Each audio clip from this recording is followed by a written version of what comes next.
सासों की एक बहू। बलविंदर की पहली बीवी को बच्चा ना होने के कारण वो दूसरी शादी करता है, लेकिन जब दूसरी शादी से भी बच्चा नहीं होता तो वो तीसरी शादी करता है, और तीसरी शादी करने के बाद भी जब उसे संतान का सुख प्राप्त नहीं होता तो वो डॉक्टर को दिखाता है। और फिर बलविंदर जी, दोष आपकी बीवियों में नहीं, आप में है। आप में ही कुछ मेडिकल रीजंस की कमियां हैं जिनके कारण आप कभी भी किसी बच्चे के बाप नहीं बन सकते। अरे बाप रे, ये तो घोर समस्या हो गई। एक बच्चे का बाप बनने का मेरा सपना था और आज वही चूर चूर हो गया। 3 बीवियों में पहली बीवी इंद्राणी, दूसरी बीवी सुधा और तीसरी बीवी कलावती। मुझे एक माँ बनने का सौभाग्य प्राप्त करना है। मुझे भी, इसीलिए तो मैंने शादी की थी। अरे लेकिन अब किसे पता था कि हमारे पतिदेव में ही कमी होगी।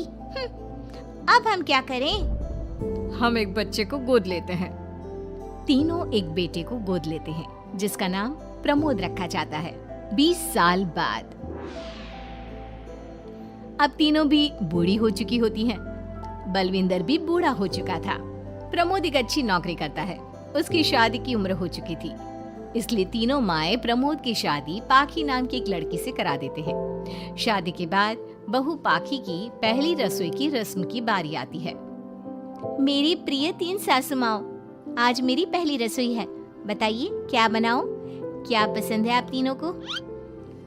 बहू तू ना कढ़ाई पनीर, सूजी का हलवा और पुदीने की चटनी बना दे। अरे नहीं नहीं, ये क्या पसंद है? अरे पाखी बहू, तू छोले भटूरे, सरसों दा साग और मक्के दी रोटी बना और पंजाबी लस्सी भी बना दे। ओफो, सच में मेरी सौतन हो, खाने के मामले में तुम्हारा टेस्ट और चॉइस दोनों भी बकवास है। बहू, नॉर्मल सिंपल सात्विक भोजन बना दो और हलवा पूड़ी खीर का भोग चढ़ा दो भगवान को मंदिर में। अरे कैसे तुम दोनों अपनी मनमानी कर रही हो? मैं तुम दोनों से पहले आई थी बलविंदर जी के जीवन में, और तुम दोनों से उम्र में भी मैं बड़ी हूँ। इसका मतलब मैं पाखी बहू की बड़ी सास हुई? नहीं, उम्र बस एक अंक होती है। मैंने सबसे ज्यादा देखभाल की है प्रमोद की, इसलिए मैं एक सास होने का ज्यादा हक रखती हूँ। पाखी बहू, तुझे मेरी बात माननी होगी। नहीं, तू मेरी बात मानेगी। जो मैंने कहा है वही तू करेगी। नहीं, मेरी बात मानेगी वो। नहीं मेरी। तीनों सास आपस में चिल्लाने लगती है और फिर वहाँ पर बलविंदर और प्रमोद आ जाते हैं। अरे ये क्या बिल्लियों की तरह लड़ रही हो तुम तीनों सास? पाखी बहू को घर में आए पूरे 24 घंटे भी नहीं बीते हैं। बाकी तुम एक काम करो, तीनों माओं की कही गई डिशेस में से हर एक की 50-50% डिशेस बना दो। लेकिन बस, अब प्रमोद ने कह दिया सो कह दिया। तुम तीनों अब झगड़ना और बहस करना बंद कर दो। पाखी तीनों सासों की कही गई आधी आधी डिशेस बनाती है और इस तरह अपनी पहली रसोई की रस्म पूरी करती है, जिसके बाद उसकी तीनों सास उसे शगुन और नेक देती हैं। फिर एक दिन, अरे पाखी बहू, तुमने अपना सारा काम निपटा लिया है ना? तो जरा यहाँ आना। मेरे ना घुटनों की मांसपेशियों में बड़ा दर्द हो रहा है। जरा तेल या बाम से मालिश तो कर दे बेटा। तभी वहाँ पर इंद्राणी और कलावती भी आते हैं। पाखी बहू, चलो मेरे साथ बाजार। मुझे ना नई साड़ियाँ खरीदने हैं। तुम्हारी फैशन सेंस बहुत अच्छी है ना, इसलिए मैं चाहती हूँ कि तुम मेरे साथ चलो। अरे पर मैं यहाँ पे पहले आई, तुम्हारे साथ ही सही, लेकिन मेरी स्पीड सबसे तेज थी। पाखी बहू, मेरे कमरे की अलमारी और पर्दे साफ कर दो ना, बहुत धूल जम गई है। मुझे खांसी भी आ रही है। अरे ऐसे कैसे तुम दोनों मेरी बहू को अपने साथ ले जा सकती हो? सबसे पहले मैंने बहू को कहा है कि वो मेरे घुटनों की मालिश कर दे। अब जाओ, 1 घंटे के बाद अपनी ये फीकी शक्लें लेकर फिर से आना। सुधा मैडम, ज्यादा ना बोलो। पाखी बहू को तुम दोनों से ज्यादा नेक दिया है मैंने, इसलिए पाखी बहू तो मेरा ही काम करेगी। और वैसे भी ये सुशील सर्वगुण संपन्न बहू अपनी इस बेचारी बूढ़ी सास को खांसते हुए कैसे देख सकती है? क्यों पाखी बहू? हाँ, पर नहीं पाखी बहू, तुम इन दोनों की भावनाओं के जाल में मत फंसो और रही बात शगुन और नेक की, तो रिश्तों को प्यार के भाव से तोला जाता है, ना कि पैसों के भाव से। मतलब ही कहीं के। ओ इंद्रानी, ज्यादा मत उछलो, पता है कौन कितना मतलबी है। उफो, अब फिर से आप तीनों मत शुरू होइए। मैं आप तीनों के काम करूंगी, लेकिन बारी बारी। सबसे पहले सुधा सासू माँ का, फिर कलावती सासू माँ और फिर इंद्रानी सासू माँ का। इसके बाद तीनों सासू में फिर से लड़ाई और कहासुनी छिड़ जाती है। फिर एक दिन जब पाखी घर का किराने का सामान लेने बाहर निकल रही होती है कि तभी बहू, मुझे ना मेरा पुराना संदूक नहीं मिल रहा, तू आकर ढूंढ देगी क्या? अब ठीक है इंद्रानी सासू माँ। पाखी इंद्रानी के कमरे में जा ही रही होती है कि तभी उसे सुधा रोक लेती है, हाथ में खूबसूरत साड़ी लिए। पाखी बहू, ये मेरे ना साड़ी पर पिछली बार अचार गिर गया था, इसे प्लीज अच्छे से धो देना।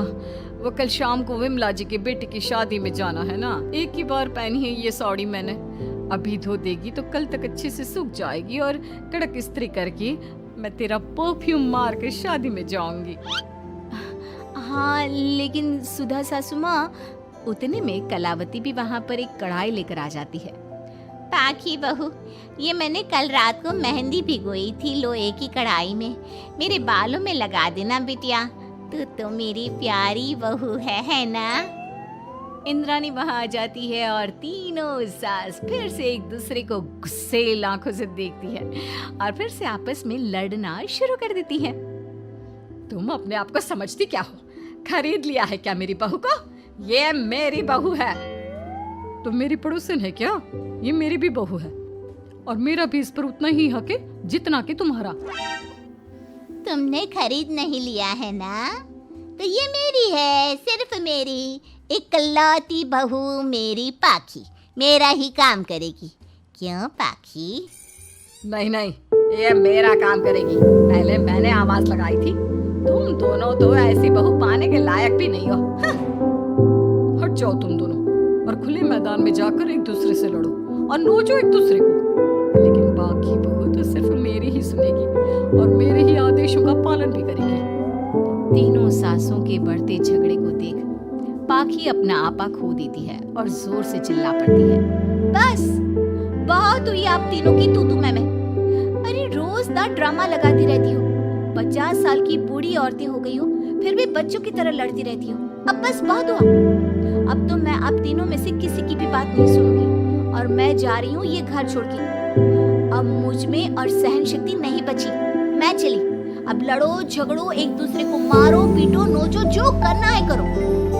पाखी अपना सूटकेस लेकर घर से बाहर निकलने लगती है। तभी तीनों सास बेहद घबरा जाती हैं और भावुक होकर पाखी से विनती करने लगती है। पाखी बहू हमें छोड़कर मत जाओ ऐसे। अरे हम तुम्हारे बिना मर जाएंगे। इतने कम समय में ही तुम हम सबकी जीने की वजह बन चुकी हो। माफ कर दो हमें बेटा। हाँ पाखी बहू, हम आइंदा से कभी नहीं लड़ेंगे और हंसी खुशी मिलकर बात करते रहेंगे, वादा करते हैं। हाँ बहू, लेकिन तू मत जा प्लीज, ये घर तेरे बिना सुना सुना हो जाएगा। हम तीनों सासों की एक ही तो बहू है, लेकिन हम अपनी एक बहू को बेटी की तरह प्यार देंगे, उसके साथ सहेलियों की तरह रहेंगे। लड़ाई झगड़ा सब कुछ छोड़ देंगे बेटा, लेकिन तू छोड़ के मत जा। अपनी तीनों सासों को भावुक देखकर पाखी की भी आंखें भर आती है और वो उन तीनों को माफ कर देती है, उनके गले लग जाती है। इसके बाद तीनों सास अपनी एक बहू संग खुशी से मिलजुल कर रहती हैं और आपस में जरा भी लड़ाई झगड़े नहीं करती।